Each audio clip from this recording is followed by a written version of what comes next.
બિનિતા પરીખ આપણી સાથે જોડાશે, વરિષ્ઠ પત્રકાર, રાજકીય વિશ્લેષક. બિનિતાબેન, સ્વાગત છે આપનું. બિનિતાબેન, ઘણી જગ્યાએ સરપ્રાઇઝીસ પણ છે. જૂનાગઢમાં હમણાં જે સ્થિતિ જોઈ અથવા ખાડિયામાં જોઈ, પૂરી પેનલ હારી ગઈ. જૂનાગઢમાં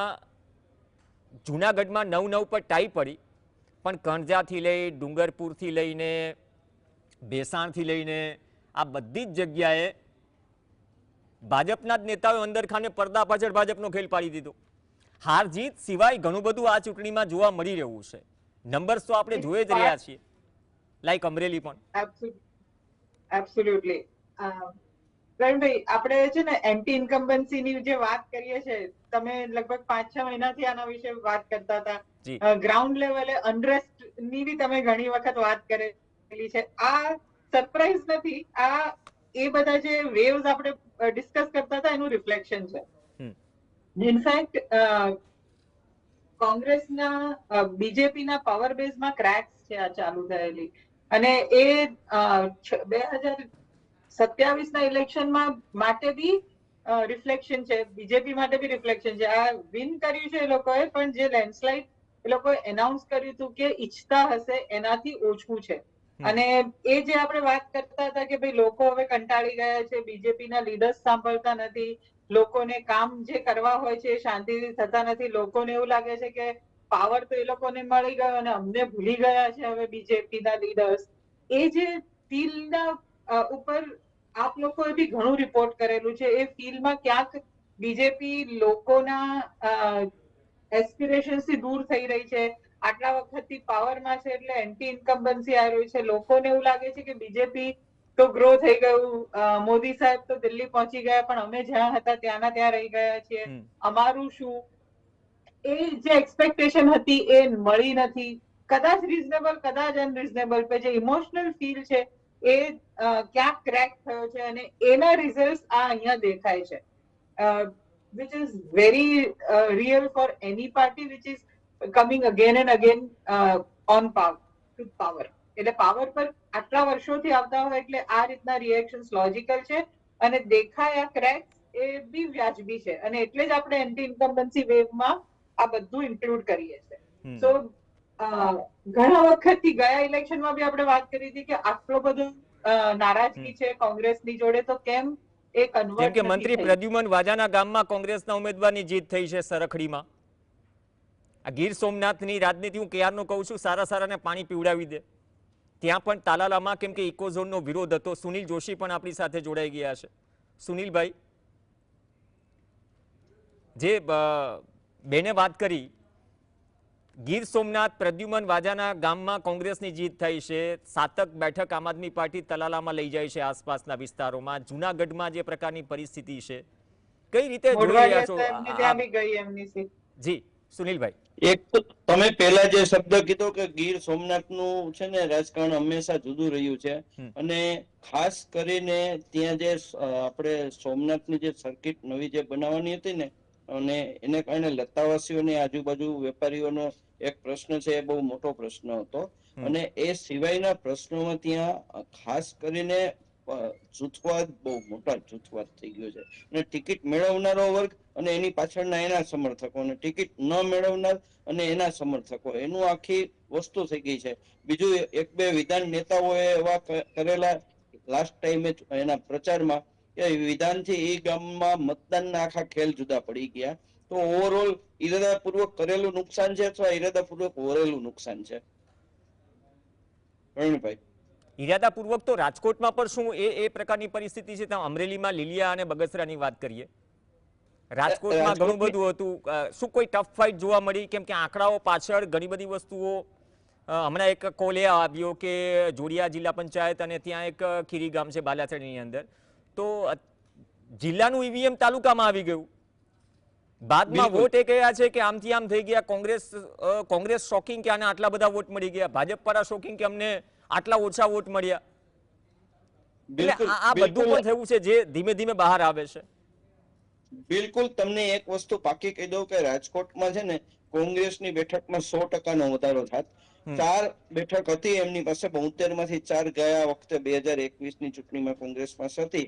આ વખતે 8 બેઠક એક વખત ડિક્લેર થઈ ગઈ કે વોર્ડ નંબર 15 ની 4 બેઠક પણ કોંગ્રેસને મળી અને 16 ની 4 મળેલી હતી. તો 8 પણ છેલ્લી ઘડીએ 149 મતથી નાટ્યાત્મક રીતે ભાજપનો એક ઉમેદવાર છે 4ની પેનલમાંથી નીકળી ગયા અને જે વસ્ત્રામ સાગઠિયા જે વિપક્ષી નેતા પણ રહી ચૂક્યા છે અને કોંગ્રેસનો મેઇન ફેસ હતો, એની છેલ્લી ઘડીએ હાર થઈ તો એ 7 બેઠક મળી, એટલે કે લગભગ ડબલ બેઠકો કોંગ્રેસે ભારતીય જનતા પાર્ટીની સામે મેળવી.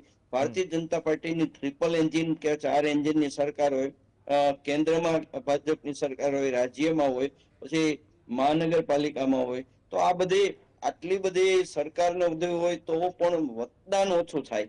અને મતદાન થાય ત્યારે હજી તો મતદાન થયું છે, મતપેટીની અંદર શું છે એ ખ્યાલ નથી. ત્યાં ભાજપના જ અસંતુષ્ટ લોકો મીડિયા પાસે આવે છે અને કહે છે કે સુનિલભાઈ 12 બેઠક થી 15 બેઠક તો જાય છે ભાજપની. તો અંદર એક હરાવનારો વર્ગ હતો, એ તો આપણને ખ્યાલ આવી જાય, કારણ કે આપણે પત્રકારત્વ હું 40 વર્ષથી કરું છું તો મને એટલો ખ્યાલ આવી જાય. બીજું હું મતદાનની આખી વાત કરું તો મતદાનની પેટર્નમાં 50 થી 52% અમારે 51.60% થી 80% બતાવ્યું છે. પણ અમારા 1 લાખ સીમાંકનને કારણે મત ઓછા થઈ ગયા રાજકોટના મહાનગરપાલિકાના. તો એ એકચ્યુઅલી 40%ની આસપાસ મતદાન આવ્યું. એમાં 10% તમે કોંગ્રેસના જે આપણા કમિટેડ વોટ છે કાઢી નાખો તો 30%ની આખી ગેમ મેનેજમેન્ટ થયું છે. અને એમાં પણ 50% થી જે ઉપરનું મતદાન થતું, જો બંગાળમાં 92, 95, 90, 95% થતું હોય અને અહીંયા ભૂતકાળમાં 70-75% સુધીનું થતું હોય તો એ 25% વિમુખ થયા ને એ ભારતીય જનતા પાર્ટીના મતદારો છે, જેમને કોંગ્રેસને મત એટલે નથી દેવો. પ્રવીણભાઈ, આ વસ્તુ છે ને લગભગ હું માનું છું બહુ ઓછા લોકોના ઓબ્ઝર્વેશનમાં આવી છે કે કોંગ્રેસના ઉમેદવારને ચૂંટે અને પછી ભારતીય જનતા પાર્ટી ચૂંટેલા ઉમેદવારને સીધો લઈ જાય તો એમનો મત તો પછી વ્યર્થ જાય છે. તો એના કારણે એમણે કોંગ્રેસને તો મત જ દેવાનું માંડી વાળ્યું છે અને ભારતીય જનતા પાર્ટીને દેવો નથી. તો ભારતીય જનતા પાર્ટી પાસે એના સમર્થકો અને એનું જે બુથ મેનેજમેન્ટ ને બધું છે એમાં એ લોકો લિમિટેડ વિજય મેળવી લે છે. હવે આપણે જોવાનું એ રહેશે એનો વોટર બેઝ ક્યાં કેટલો થયો એ એના ઉપરથી ખ્યાલ આવશે. બાકી આ બધી આપણે જોયું છે મેન્યુપ્યુલેશન વાળી વાત છે.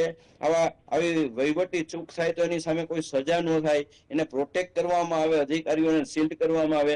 બોગસ વોટિંગ, તમારી પાસે આટલી સુવિધા, ડિજિટલ સુવિધા, કેમેરા બધું હોવા છતાં બોગસ વોટિંગના કેસ બને અથવા કોઈ મત દઈ દીધા એવું થાય, એની ફરિયાદો પૂરી ન લેવાય. તો આ એક આખી વસ્તુઓ ચાલે છે. પણ જો જીતા હોય સિકંદર, એમ તો તમારે કેવું પણ, અને એના ક્રેડિટ ગોઝ ટુ કોંગ્રેસ કે કોંગ્રેસે છેલ્લા 35 વર્ષમાં કોઈ દિવસ છે ને કમબેક જ નથી કર્યું. અચ્છા, કમબેક કરીશું, નવસર્જન લાવીશું, નવસર્જનની જ વાતો થઈ રહી છે. બિનીતાબેન, હું તમને એક પ્રસંગ કહી દઉં. વિસાવદર ની પેટા ચૂંટણી થઈ એ પહેલા કોંગ્રેસનું રાષ્ટ્રીય અધિવેશન અમદાવાદમાં હતું અને રાહુલજી પણ પધારેલા અને ખડગેજી પણ પધારેલા અને કોંગ્રેસના બધા જ સ્ટાલવાર્ટ પધારેલા. અને 1.5 મહિના પછી તમે કોંગ્રેસ છે એ ચૂંટણી જે આવવાની હોય એ ચૂંટણી તમે હારી તો જાઓ પણ ડિપોઝિટ પણ ગુમાવો તો તમે કોંગ્રેસ માટે ક્યાં પેલા છો? મ્યુઝિકલ ચેર પ્રમુખ પદની હોય, એકવાર અમિતભાઈ આવે, એકવાર એમના કઝિન છે ભરતભાઈ આવે, વચ્ચે વળી એકાદ વાર શક્તિભાઈ આવી ગયા તો શક્તિભાઈને કીધું તમે હવે કેન્દ્રમાં વધારે તમારી જરૂર છે તો આપ કેન્દ્રમાં પધારો. અને અહીંયા પાછું ગુજરાતને મૂકી દીધું. જ્યાંથી જ ભાજપનો ઉદય થયો છે, જનસંઘ ભાજપનો, એ જ પ્રદેશને જ્યાં સુધી કોંગ્રેસ એડ્રેસ નહીં કરે અને વિરોધ પક્ષની જે આધારભૂત વિરોધ પક્ષની ભૂમિકા નહીં ભજાવે અને માત્ર સોશિયલ મીડિયા અને પ્રચારથી કરશે તો નહીં મેળ થાય. લોકોના પ્રશ્નો, આટલો ભ્રષ્ટાચાર, આટલા બીજા બધા મુદ્દાઓ, કેટલા મુદ્દાઓ હતા તમારી પાસે, ઈઆરપી કાંડનો મુદ્દો, ગુજરાત રાજકોટમાં ભ્રષ્ટાચારના એવડા મુદ્દા, એટલા બ્રિજીસ પડી ગયા, તમે ખાલી યાદી કાઢો ને તો તમારી 365 દિવસે ખૂટે નહીં. ગોંડલ તો બહુ ચર્ચામાં રહે છે મીડિયા માધ્યમોમાં. નગરપાલિકામાં ભારતીય જનતા પાર્ટીનો દબદબો, તમામ સીટો જીતી. જયરાજસિંહ જાડેજાએ કહ્યું હતું ને એ તો જીતશે તો પાછા ભાજપમાં આવી જશે. બિનીતાબેન, જે સુનિલભાઈ કહી રહ્યા છે મુદ્દાઓનો તો કચ્ચરઘાણ નીકળી જાય છે, મુદ્દા આધારિત તો ક્યાં ચૂંટણી રહી છે? હવે આપણે જોયું છેલ્લા 25 દિવસમાં કયા સ્તરે ગયા. પણ મૂળ વાત એ છે કે નવસર્જનની વાત, એક દાખલો દઈ દો. રાજકોટમાં શું મુદ્દો હતો ખબર છે ચૂંટણીનો? લાસ્ટ સ્ટેન્ડિંગ માં જે બજેટ મંજૂર કર્યું ને એ મુદ્દો ચૂંટણીના ઢંઢેરા તરીકે બીજેપીએ મૂકેલો. અચ્છા. વિનીતાબેન, આ સવાલ સાથે આગળ વધીશું, એક બ્રેક માટે રોકાઈશું કેમ કે અપડેટ્સ પણ આવી રહી છે. તો મધ્ય ગુજરાત, ઉત્તર ગુજરાત, સૌરાષ્ટ્ર અને દક્ષિણ ગુજરાત, સુરત સહિતના જે મહત્વના વિસ્તાર છે તેના આંકડાઓ જે ફાઇનલ થઈને ક્લિયર થઈ રહ્યા છે તેના પર વાત કરીશું. ચર્ચા યથાવત સાથે જોડાયેલા છે. વિનીતાબેન, CR પાટીલે જે કહ્યું ને કે જવાબદારી અમારી વધી છે, અમે બાયસ્ડ નહીં કરીએ, તમામનો આભાર પણ માન્યો, પણ આ બધું ચાલ્યા કરે. ચૂંટણી પહેલા કહેવાનું કંઈક અલગ, નેતાઓ જે આ વખતે જે સ્તરમાં રહ્યા છે. બીજી વાત એ કે અમરેલીમાં મેં લીલિયા બગસરાની જે વાત કરી હતી, અથવા તો કચ્છથી એવા સમાચાર આવ્યા, અંજારમાં, ઉત્તર ગુજરાતમાં આપણે વડાલી જોઈએ, સિક્કામાં જ્યારે કોંગ્રેસમાંથી બધા ભાજપમાં ગયા, ફરી કોંગ્રેસની નગરપાલિકા બની છે, એ વિસાવદર હોય કે પછી અન્ય જે પોકેટ્સમાં જે મળ્યું છે. પણ સુરત મહાનગરમાં જે આપણે ગરમાગરમીને બધું જ જોયું, એ બાદના આંકડાઓ છે. પરિસ્થિતિ થોડી બદલાઈ છે અને કદાચ વધુ બદલાશે 27 પહેલા.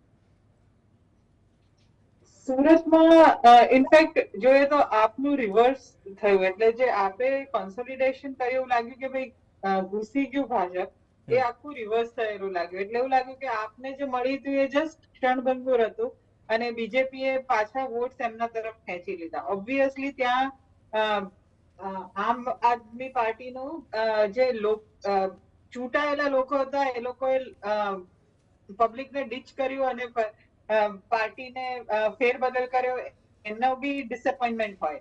વોટ એવર ઇટ ઇઝ, પણ કોન્સોલિડેશન કોંગ્રેસ બીજેપીએ કરીને બતાવ્યું એ હકીકત છે ત્યાં. In fact CR Patil is known to be a politician જે કેમ્પેન ટ્રેલ નથી કરતા, પોસ્ટર્સ નથી લગાવતા, ડાયરેક્ટલી જે એમને કહ્યું કે અમે કનેક્ટ ડાયરેક્ટલી લોકો જોડે કરીશું, એના માટે એમની સિગ્નેચર સ્ટાઇલ છે વિચ હી શોડ કે વર્ક.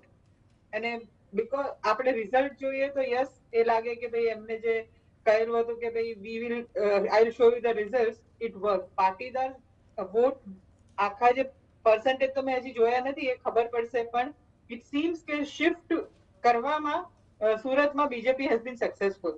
તો જે આ ક્રેક થયું હતું, જ્યાં જ્યાં બી આ ઇલેક્શનમાં ક્રેક્સ દેખાયા છે બીજેપીના સ્ટ્રોંગહોલ્ડમાં, ત્યાં જે બી સુરતમાં એ લોકોએ લોજિક અપનાવ્યું તો એ લોકોને અપનાવવું પડશે, અધરવાઇઝ ક્રેક્સ મોટી થશે.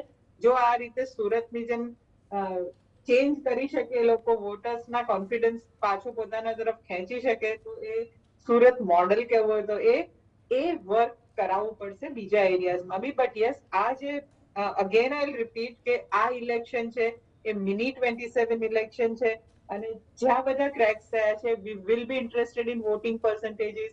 આ વખતે ડિલિમિટેશન કે SIR પછીનું પહેલું ઇલેક્શન છે, તો તે બી વોટ પેટર્ન્સ કેવી રીતે બદલાયા છે અને પેટર્ન પ્રમાણે કઈ રીતે જીત મળેલી છે એ બી ઇન્ટરેસ્ટિંગ છે. એટલે આ એક ટેસ્ટ ઇલેક્શન હતા 27 ના ઇલેક્શન માટે, અને સુરત માઇટ ઇન્ડિકેટ અ ટ્રેન્ડ કે આ રીતે બીજેપી પ્લાન બીજા એરિયાઝમાં બી 27 માટે કરશે. બસ એ જ પેટર્ન દેખાય. સુનિલભાઈ, આપનું આંકલન શું કહે છે? 27 પહેલા જેમ 21નું મોડેલ 22માં લાગુ પડ્યું, 21નું મોડેલ 22માં લાગુ પડ્યું, તો SIR પછી આ જે સ્થાનિક સ્વરાજની ચૂંટણીનું 26નું જે મોડેલ છે એ શું 27માં આપણે લાગુ પડતા અત્યારથી જોઈ રહ્યા છીએ કે હજુ વાર છે, થોડું જલ્દી કહેવાશે? એમાં હું અડધી વાત સાથે સહમત છું, બેનની વાત સાથે. આ છે ને સેમીફાઇનલ 27 નો હતો અને જે ટિકિટોની વહેંચણી થઈ અમારે સૌરાષ્ટ્રમાં ખાસ, એ તો ધારાસભ્યો અને જે મુખ્ય જે પ્રદેશ સંગઠન સાથે સંકળાયેલા લોકો હતા એના કારણે થતી. રાજકોટનો એક અંદાજ એવો હતો કે 12 બેઠક ગુમાવશે, પણ સમહાવ જે ગેઇન કરવાની વાત છે, Bharatiya Janata party financial resources, એમની ચૂંટણીની મેનેજમેન્ટ ટીમ અને બીજા કારણે રાજકોટમાં 3 બેઠક વધારે ગુમાવવી પડી. 4 તો અગાઉની જે હતી આ કોંગ્રેસે કેરી કરી. તો અહીંયા શું થયું છે કે મુખ્યત્વે 2 થી 3 ધારાસભ્યો, રાજકોટની વાત કરું હું તો એ 2 ધારાસભ્યોએ એમની પસંદગીના ઉમેદવાર મૂક્યા. કુલ 72 માંથી 57 નવા ચહેરા આવ્યા. અને અમારે તમે રાજકોટનો સૌથી ચર્ચિત બનાવ છે ને એ અંડરલાઈંગ વયો ગયો, જંગલેશ્વરનું આખું ડિમોલિશન. જંગલેશ્વર અહીંયા મુસ્લિમોના વિસ્તાર તરીકે જાણીતો છે અને હર્ષભાઈ સંઘવીએ એવું કીધું હતું કે ગુનેગારોને અમે ક્યાંય નહીં રહેવા દઈ.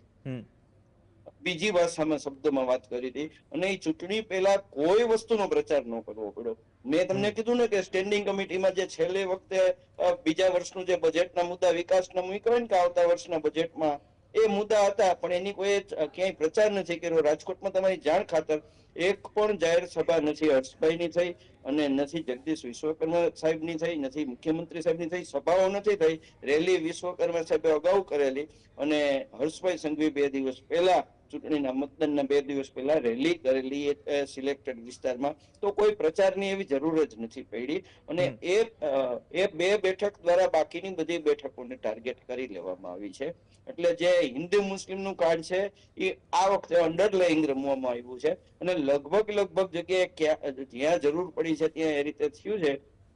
મુખ્યત્વે વાત એ છે કે બધું જ છે ને પ્રદેશ ભાજપથી થયું છે, અને સ્થાનિક લોકોના જ્યાં રિઝલ્ટ ઊંડા આવ્યા છે ને ત્યાં સ્થાનિક લોકોનો હાથ ઉપર રહ્યો છે. બાકી સ્થાનિક જે કોઈ પણ નેતા હોય કે કાર્યકરો હોય એ લોકોની અંદર એક ડિસકન્ટેન્ટ વધારે છે, અને હવેનો ટાઈમ છે ને એ ધારાસભ્યો માટે પડકારરૂપ થઈ જવાનો છે. હાઈકમાન્ડ અને પબ્લિક જે વર્ક છે ને ડે ટુ ડે સંગઠન સાથેનું વર્ક છે ને એમાં એટલું કોઓપરેટ નહીં કરે. જે લોબી આમાં જે ડિસકન્ટેન્ટમાં છે, અને અહીંયા રાજકોટમાં તો ડિસકન્ટેન્ટ, અને બીજું સૌરાષ્ટ્રમાં તમને ખ્યાલ હોય તો એક રાવલની આખી નગરપાલિકા કોંગ્રેસને વહી ગઈ. 21 બેઠકો જીતી. અને એ એવું થયું છે એમાં કે એ પપ્પુભા માણેક ધારાસભ્ય જે સૌથી મજબૂત, અને આમ જોવો તો ભાજપનો બધી જ રીતે પાવરફુલ વ્યક્તિ કહેવાય છે, એમના વિસ્તારની આ ગઈ છે. એટલે ઘણી બાબતો એવી બની રહી છે કે ક્યાંક પાર્ટીએ કમાન ગુમાવી છે, પણ જેટલું મળ્યું છે અને મીડિયાએ જે શોરબકોર મચાવ્યો છે, એટલે હવે તો પોસ્ટમોર્ટમ એક બૂથનું થશે, અને કઈ રીતના મતની પેટર્ન થઈ એના ઉપરથી કેટલા વોટ શેરથી વિરોધ પક્ષ જો બાઉન્સ બેક કરવા ચાહે તો કરી શકે, ને વોટ શેરની ગેપ કેટલો આવે છે એ સૌથી મોટી વાત રહેશે. મૂળ વાત તો 2027 માટે સિલેક્ટેડ પોકેટ્સમાં.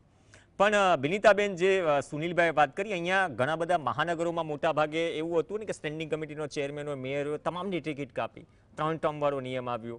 મનસુખ વસાવાએ કહ્યું કે આ તો પાર્ટીને જ નુકસાન કરશે, પણ એ થોડા ઘણા અંશે મહેનત થઈ ગયું. પણ તેના કારણે જે કોરી પાર્ટી એક ધરી દેવાની વાત જે આવે છે, અથવા વોટ બદલવાની વાત આવે છે, એમાં અંદાજો આવી જતો હોય છે કે ક્યાં પાર્ટીને નુકસાન થઈ રહ્યું છે.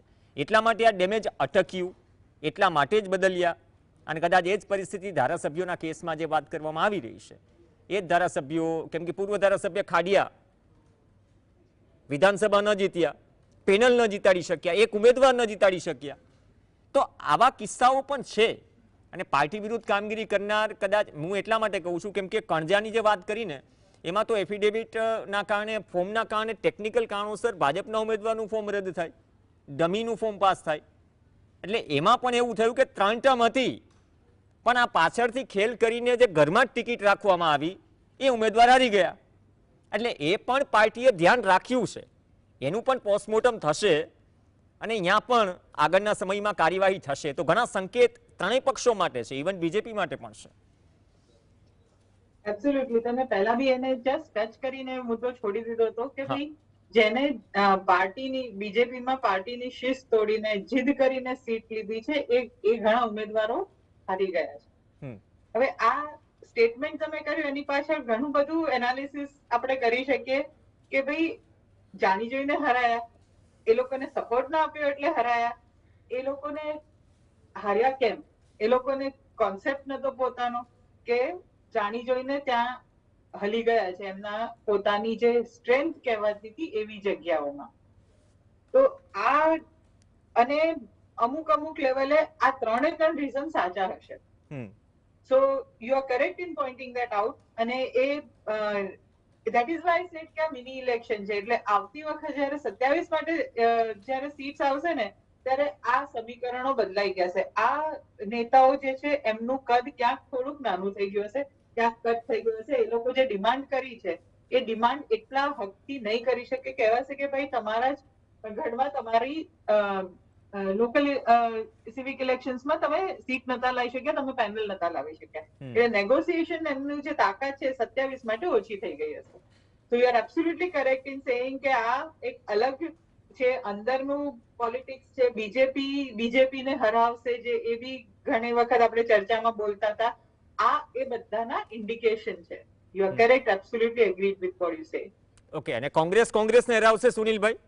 વોર્ડ નંબર 1 જામનગરમાં ગઢ કોંગ્રેસનો, ત્યાં ભાજપ જીતી સુનિલભાઈ, કેમ કે હું તો એવું માનું ઓપેરા છું, આ કોંગ્રેસ- ઓપેરા કંપનીમાં જેની ઓડિયો ક્લિપ વાયરલ થઈ હતી એ તો જગજાહેર હતી, પછી તમે ખેડૂતોની આક્રોશ યાત્રા કાઢો અને એવા આક્ષેપ લાગે કે ભાજપ અને કોંગ્રેસના તો સાથે મળીને નેતાઓ પાછળ કામ કરી રહ્યા છે, તમે આક્રોશ યાત્રા શેની કાઢો છો? એટલે આ તકલીફ બીજેપી સાથે કોંગ્રેસમાં પણ છે. એટલે એ બિલકુલ, બીજેપી જે રીતે ઇન્ડિકેશન આપે છે અથવા તો કદ પ્રમાણે ગોઠવી દેવાય છે નેતાઓને, આવા નેતાઓને, શું કોંગ્રેસે હિંમત કરશે? કોંગ્રેસની હાલત તો મને છે ને બહુ જ કરુણ લાગે છે. 35 વર્ષ થઈ ગયા પ્રવીણભાઈ, આપણે શૂન્યાવકાશ અને દર વખતે મીડિયા નેરેટિવ સતત ખોટા પડે છે.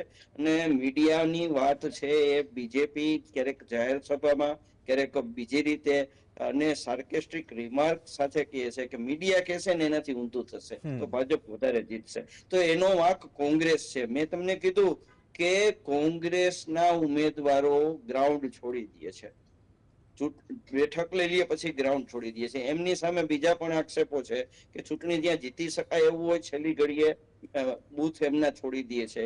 તો એ કોની સૂચનાથી છોડે છે? પોતે પહોંચી નથી શકતા તો ચૂંટણી શું કામ એને લડે છે? પાર્ટી છે એ રિસોર્સિસ લિમિટ છે એ પહેલેથી ખબર છે. રાજકોટમાં અમારે કોઈ પણ ચૂંટણીની એક વોટનો ખર્ચ જાય એ આ વખતે 1 કરોડની આસપાસ ગયો છે ચાર કોર્પોરેટરો વચ્ચે. તો સાવ એ જે વેલ ટુ ડુ ન હોય કોર્પોરેટરો બેઠકો જીતી નથી શકતા. તો મને તો એવું લાગે છે કે આ પોલિટિકલ વેક્યુમ હવે છે ને સિંગલ પાર્ટી ડેમોક્રેસી છે આપણે. અને આપણે થોડો ટાઈમ કોંગ્રેસને હવા ભરીએ છીએ, કોંગ્રેસની હવા મીડિયા જ મોટા ભાગે ભરે છે. અને એમાં વ્યક્તિગત તાકાત વાળા જે 4, 5, 10, 15 જણા ચહેરા, તમે ગુજરાત આખાના દરેક વિસ્તારના નામ તમે ગણો ને તો 5 થી 7 નામ ઝોન વાઇઝ નીકળે. આખા સૌરાષ્ટ્ર કચ્છના 8 જિલ્લામાં 8 કોંગ્રેસના એવા માણસો નીકળે કે જેની પોતાની ઓળખ છે. તો કોંગ્રેસે નેટવર્ક, લીડરશિપ ગુમાવી છે, નેટવર્ક ગુમાવ્યું છે અને આઈડિયોલોજી, એ ત્રણેયની ક્રાઇસિસ કોંગ્રેસની વધારે લાંબી ચાલી. વિશ્વની લોકશાહી તમે તપાસી લ્યો અને જો ખરા અર્થમાં લોકશાહી હોય તો 35 વર્ષ સુધી સરકારો ન બદલાણી હોય એવો તો આ ગુજરાત એક છે ને એક સ્ટડી કેસ બની જાય એવું લાગે છે મને. અને કોંગ્રેસ માટે આપણે કઈ વસ્તુ સ્પેર ન કરી શકીએ. એ ફરિયાદી હોય, મતદાર એ ફરિયાદી હોય, મીડિયા ફરિયાદી બને. તો ભારતીય જનતા પાર્ટી સામે તમારે જોવું પડે. 35 વર્ષ પહેલા એ વિરોધમાં હતા ત્યારે એમણે કેવી રીતે કર્યું. તમે છેલ્લે બંગાળનો દાખલો લ્યો, વિરોધ પક્ષમાં છે છતાં બંગાળમાં એને જે ફાઇટ આપી, તો તમે સાઉથમાં એમનું કોઈ પેનિટ્રેશન નહોતું. સાઉથમાં ભારતીય જનતા પાર્ટીએ સામ દામ દંડ ભેદ, પણ લોકોને ફરિયાદી વ્યક્તિ નથી જોતી, એનું સોલ્યુશન જોઈ છે. તમારે ટીઆરપી કાંડ થાય, તમારે પાણીનું થાય, તમારે રાજકોટની હું વાત કરું તો 1000 કરોડનો કચરાનો કોન્ટ્રાક્ટ અપાય ટીપરવાનનો. હકીકતમાં તો કચરો લેનાર જે પાર્ટીઓ, કમ્પોઝિટ પાર્ટીઓ હોય છે ને, એ સામા પૈસા આપતી હોય છે. 1000 કરોડનો કોન્ટ્રાક્ટ સ્ટેન્ડિંગમાં પાસ થઈ જાય અને એમાં વિરોધ પક્ષના 4 નેતા હોય અને એ પાર્ટીને કહી ન શકે કે આ ગુજરાત લેવલનું મુવમેન્ટ બની શકે એમ છે, આંદોલન બની શકે છે.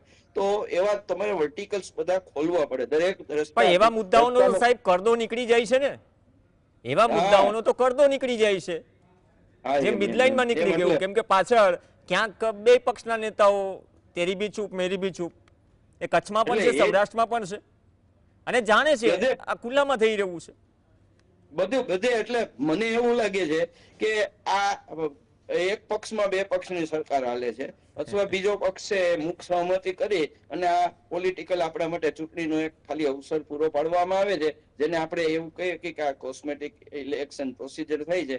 મતદારો જો બધા સાથે હોય તો 50% થી નીચે મતદાન ન જવું જોઈએ. મતલબ 50% એમાં કોંગ્રેસના કમિટેડ વોટ કાઢો તો આખી 40%ની ગેમ થઈ ગઈ છે. તો 60% લોકો છે કે 50% લોકો બહાર રહે છે, તો એ બંધ જ્યાં 90-95% મતદાન થાય ને આપણું છે આ મતદાન. તો ક્યાંક ને ક્યાંક લોકોમાં પણ આના કારણે લાંબો સ્ટેટસ કો આવ્યો અને વિરોધ પક્ષો છે એ ચૂંટાય, એ લોકો એ ભાજપમાં ભળી જાય, રાઘવ ચડ્ડા ભાજપમાં ભળી જાય, કેજરીવાલ નું જુદું થઈ જાય, અન્નાનું આંદોલન થાય તો એ પાછું કરનારા જુદા હોય, એના બે ફાટા થાય.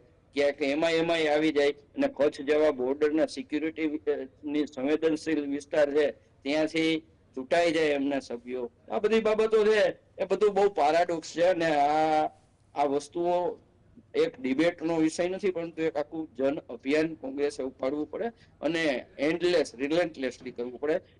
વિસાવદરની પેટા ચૂંટણી જેવું ન થવું જોઈએ. ભવિષ્યમાં કોંગ્રેસને જો ખરેખર આવવાની ગણતરી હોય તો લીડરશિપ, એની આઈડિયોલોજી અને જે ભૌગોલિક વિસ્તાર હોય એના ડ્યુટી ડિમાન્ડ્સ પ્રમાણે એમણે કામ કરવું પડે. પ્રવીણભાઈ. ઓકે, બિનિતાબેન, દરેક ચૂંટણી વખતે જીતનાર પક્ષ પતાસા વેચે છે, ઢોલ નગારા જે જોઈ રહ્યા છે. હારનાર પક્ષ એક જ સવાલ આપે, અમે મનોમંથન કરીશું, અમે સારા મુદ્દા પ્રજાના ગળે ન ઉતારી શક્યા, એ બધું ભૂલી જઈએ. આ વખતે ગરમી ને ગરમી સિવાય પણ ઘણા બધા મુદ્દાઓ હતા જે નરેશ પટેલે પણ આટકતરી રીતે કહ્યું. એ આટકતરી રીતે જ કહે છે નરેશ પટેલ કે બીજા પણ કારણો હતા કે મતદાન ઓછું થયું. પણ આ તો કેસ સ્ટડી બનવો જોઈએ કે લોકોની નિરસતા કેમ વધી રહી છે. પહેલી વાત એ તમામ પક્ષો પ્રત્યે કેમ મતદાનની ટકાવારી નીચે જાય છે. ઇલેક્શન કમિશન આટલા કેમ્પેન કરે છે, ઇલેક્શન કમિશનની કાપલીઓ ઘણા વિસ્તારમાં ઘર સુધી પણ નથી પહોંચતી. તો એ પછી ચૂંટણી જાય, રાત ગઈ બાદ ગઈ. વિનીતાબેન, ખુદ ઇલેક્શન કમિશનની જે કામગીરી છે ને એ પણ છે ને ચર્ચાના એરણે આવી. ના, એ તો ઘણા બધા સવાલો છે ને સતત ફરિયાદો પણ થઈ છે. પણ આ ચૂંટણી ગઈ પછી બિસ્તરા પૂરતા લઈને પછી નેક્સ્ટ ચૂંટણીમાં આપણે વાત કરીશું, અથવા એ વિશ્લેષણ થશે અથવા એના ઉપર મનોમંથન થશે. દરેક પક્ષ આવી ગયા. આ છે ને આપણે ઇન્ટેલેક્ચ્યુઅલ લેવલે દર વખતે ઇલેક્શન વખતે ડિસ્કસ કરીએ છીએ. હું તો આટલા વર્ષોથી કરું છું કે ભાઈ ઇલેક્શન છે એ હોપની નિશાની છે, પાસ્ટની નિશાની નથી. આપણી પાસે પાસ્ટના ફિગર્સ કન્ફર્મ માટે હોય છે, પણ ઇલેક્શન તો ફ્યુચર પર છે. ફ્યુચરમાં કેવી રીતે શું દેખાય છે લોકોને પોલિટિકલ પાર્ટી વિશે, એના બેઝ પર છે. લોકોને પોતાનું ફ્યુચર કઈ પાર્ટી જોડે અલાઇન થયેલું દેખાય છે તો એ લોકો મોટિવેટ થઈને આવે. all this is theoretically very sound, પણ પ્રેક્ટિકલી એવું લાગે છે કે ક્યાંક ને ક્યાંક જે ફર્સ્ટ પાસ્ટ પોસ્ટ ડેમોક્રેસી છે એનો આ ડિસએડવાન્ટેજ બી છે કે એને લાગે કે હું વોટ કરું કે ના કરું શું ફેર પડવાનો છે. હું રજા પર જઉં, હું આટલી હેરાનગતિ કરીને લાઈનમાં ઉભો રહીને કરું એના કરતા કેમ આવું કરું. એટલે વી વિલ હેવ ટુ, અને આ બી ડિસ્કસ થયું છે કે આપણે ઓનલાઈન વોટિંગ નું કરીએ, બીજી રીતનું કરીએ, લોકોને પર્સનલી ત્યાં ના આવવું પડે અને વોટિંગ થાય, એ બધા ઓપ્શન્સ બી વિચારીએ. તો યસ, આवर ડેમોક્રેસી ને આવા ઓપ્શન્સ વિચારવાના ચાલુ કરવા પડશે. હવે જો બેન્કિંગ ઓનલાઈન થતું હોય તો વોટિંગ કેમ ઓનલાઈન ના થઈ શકે, એ જે ડિસ્કશન છે એ બી સાચું છે અને એ કરવું જરૂરી છે. લોકોને નીરસતા છે કે નહીં એ મને નથી ખબર, પણ લોકો અને પોલિટિકલ પાર્ટીઝના વચ્ચે લોકોના એસ્પિરેશન્સ ને પોલિટિકલ પાર્ટીના એસ્પિરેશન્સ વચ્ચે ડિસ્ટન્સ વધતું જાય છે.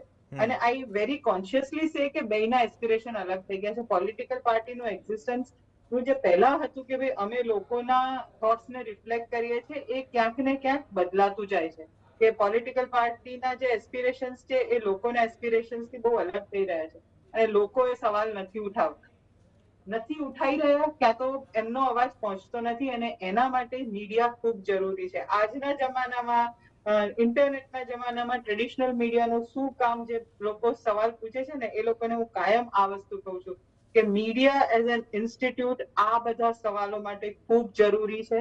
અને આ ભલે ઇન્ટેલેક્ચ્યુઅલ લાગતા હોય પણ સોસાયટીના અને ફૂલ સ્ટ્રક્ચર માટે આ ખૂબ ક્રિટિકલ ક્વેશ્ચન્સ છે જે પૂછવા મીડિયા સક્ષમ છે. બીજું કોઈ સક્ષમ નથી એટલું. અને મીડિયાને એટલે જ આપણે ફોર્થ એસ્ટેટ ટ્રેડિશનલી કહેતા આવ્યા છીએ કે આ સવાલો પોલિટિકલ વિંગને પૂછવાના અને બ્યુરોક્રેસીને પૂછવાના, જે ઇલેક્શન કમિશન છે એને પૂછવાના, એ સવાલો પૂછવા માટે ફક્ત મીડિયા, એ બી ટ્રેડિશનલ મીડિયા સક્ષમ છે. જે ઇન્ફ્લુએન્સર્સ છે સોશિયલ મીડિયાના, એ લોકો આ સવાલ નહીં ઉઠાવી શકે. ટ્રેડિશનલ મીડિયા, ઇન્સ્ટિટ્યુશનલ મીડિયા આ સવાલ ઉઠાવી શકશે અને ખૂબ જરૂરી છે કે આવતા વર્ષની આવતા ઇલેક્શનોમાં બી આ સવાલો ઉઠાવતા રહે. મીડિયા માટે પણ શબ્દો વપરાવા લાગ્યા છે. બાય ધ વે થોડું અનફોર્ચ્યુનેટ છે, પણ ખુલીને કહેવું પડશે. અમે જ નહીં કહીએ તો કોણ કહેશે? બનિતાબેન, તો એ પણ એક જે પ્રક્રિયા છે, તમે કંટ્રોલ નથી કરી શકતા ત્યાં એને ડિસ્ક્રેડિટ કરવાનો ટ્રાય કરો છો. એ પાવર ગેમનો એક ક્રિટિકલ પાર્ટ છે. તો લોકો સમજે બી છે, એવું નથી કે લોકો વાંચતા બંધ થઈ ગયા છે. India is the only country જ્યાં પ્રિન્ટ મીડિયા બી અત્યારે ગ્રોથમાં છે. So that is a very positive sign. અને ભલે આખા વર્લ્ડમાં લોકો એવું કહે છે કે મીડિયાનો ડીગ્રોથ છે, પણ ઇન્ડિયામાં એટલો ખરાબ ડીગ્રોથ નથી. So that is a good sign for us. પણ પોલિટિકલી લોકોને કનેક્ટ કરવા જરૂરી છે. ક્યાંક ને ક્યાંક નેરેટિવ્સ લોકોના એસ્પિરેશન્સના અને પોલિટિકલ પાર્ટીના સેગવે થાય એવી નેરેટિવ્સ, એવી વાતો કરવી જરૂરી છે. અને એવું નથી કે પોસિબલ નથી. ગુજરાતમાં એ ડાયવર્જન્સ થઈ ગયું છે, પણ તમે બેંગોલમાં જાઓ, તમે કેરળમાં જાઓ, તો લોકો એવરી ડે પોલિટિકલ પાર્ટીઝ જોડે ના ડાયલોગમાં ઇન્વોલ્વ હોય છે. તો તો ગુજરાતમાં એ લેવલના પોલિટિકલ ડાયલોગની જરૂર છે અને મારા ખ્યાલથી એ ધીરે ધીરે એ થવું જોઈએ. If we start talking about it is very critical. Okay સુનિલભાઈ, એ પરિસ્થિતિ છે ને, માધ્યમો હોય કે અહીંયા જવાબદેહીની વાત હોય.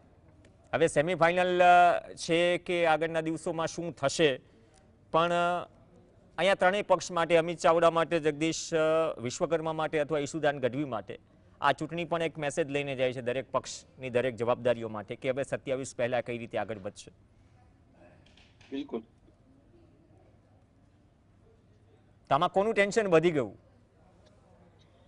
ટેન્શન મને એવું લાગે છે કે મતદારોનું વધી ગયું છે. હા, મતદાર છે ને, એમણે ખૂબ જ ખરાબ રીતે વિચાર્યું છે. નાગરિકોએ પોતાના મતદારોએ પોતાનું અહિત કર્યું છે. કોઈ પણ સ્ટેટસ ક્વો છે ને, એનો અંત હોય છે. કોઈ પણ આવી 35 વર્ષથી એક જ ધારી સ્થિતિ હોય ને એક વન સાઇડેડ પાવર હોય તો એ લોકશાહીનો પહેલો છે ને ભંગ છે. અહીંયા બેને મીડિયાની વાત કરીને બેન ખૂબ જ અંદરની બાબતો જેને બિટવીન ધ લાઇન્સ છે એ બહુ સારી રીતે જાણે છે. એમની વાત ઉપરથી મને લાગ્યું, મારે 40 વર્ષનો અનુભવ છે પત્રકારત્વનો અને મેં ચીમનભાઈ પટેલની સાથે કવરેજ કરેલું છે અને છેલ્લે ભૂપેન્દ્રભાઈ પટેલ સુધી હું ટચમાં રહ્યો છું. તો મને જોવામાં એ આવ્યું છે કે લોકશાહીના તમામ ઢાંચા છે ને એને તોડવામાં આવ્યા છે અને એના માટે સોશિયલ મીડિયાનો સૌથી વધારે ઉપયોગ થયો છે. સોશિયલ મીડિયામાં ટ્રોલિંગ કરી અને મીડિયા ઉપર આંગળી ચીંધી ત્યારે અબુધ લોકો એમણે એના પગ ઉપર કુહાડા માર્યા છે. મીડિયાને નબળું પાડીને પોતે નબળા પડ્યા છે. આ મારી પીડા છે. એક બીજું હું તમને કહું કે જે ટ્રેડિશનલ મીડિયાની બેને વાત કરી ને, તો ઝેરોક્સ કોપી અને એટેસ્ટેડ કોપી એટલે કે સર્ટિફાઈડ ગેઝેટેડ કોપી એની વચ્ચેનો ફરક છે ને, એ પ્રિન્ટ મીડિયા છે અને ટ્રેડિશનલ જે મીડિયા છે જે આધારભૂત છે સોશિયલ મીડિયા સિવાયનું, કે દરેક વસ્તુઓ ફિલ્ટર થઈને આવે છે અને એક અનુભવની એક આખી ક્લાસિકલ એની જર્ની હોય છે કે કઈ વસ્તુ લેવી, ડઝ નોટ, ત્યાંનો વિસ્તાર, એની સોશિયલ સ્ટ્રક્ચર બરોબર છે. તો આ બધી બાબતો છે એને લોકોએ આ ઇકોલોજીને મજબૂત બનાવવાની બદલે તોડવાનું કામ કર્યું છે. એ જે નવી જેન ઝી કે એ જે આવ્યા એ લોકોએ, અથવા જે કોઈ પક્ષની વિચારધારામાં આવ્યા એમાં ટ્રોલરો આવ્યા અથવા એ સાયબર સેલે એ કર્યું છે, એની વચ્ચે જે અખબારો ટકી ગયા ને બધા મરદ અખબારો કે ચેનલો સારી છે કે જે સોય ઝાટકીને કહે છે, એ બધા ટકી ગયા કે મારા તમારા જેવા પત્રકારો ટકી ગયા ને તો આપણે છે ને સમાજની એક રીતે જોવું ને તો એસેટ છીએ. તો આપણે આ ચિંતા કરીએ છીએ. ભાજપ જીતે છે ત્યારે બીજી બાજુ મંજીરા વાગે છે ત્યારે આપણે એ ચિંતા કરીએ છીએ કે આમાં લોકશાહી ક્યાં બચે, પણ અનફોર્ચ્યુનેટલી પ્રજામાં એ જાગરણ નથી આવતું ને એ ક્યારે આવશે ને એ પણ મોટો સવાલ છે. પણ એટલી વાત કહી દઉં કે જ્યાં સુધી વિરોધ પક્ષ મજબૂત નહીં થાય ત્યાં સુધી સત્તાધારી પક્ષ છે એ એની જોહુકમી ચાલશે અને એને એક મગજમાં એક એરોગન્સ રહેશે કે અમારા સિવાય કોણ છે, અને અમારા સિવાય કોણ છે જયારે એરોગન્સ ઉભું થાય ને ત્યારે એને બધું જ કરવાની, ભ્રષ્ટાચાર સહિત કરવાની અને પાવર અને પ્રજાને ટેકન ફોર ગ્રાન્ટેડ લેવાની છૂટ મળી જાય. મતલબ પાવર બેલેન્સ કરવાનું કામ પ્રજાનું છે. મીડિયા આપણે ટોર્ચ લાઇટ ફેંકી શકીએ, આપણું કામ કેવું છે દીવાદાંડી જેવું છે અથવા મિરર જેવું છે.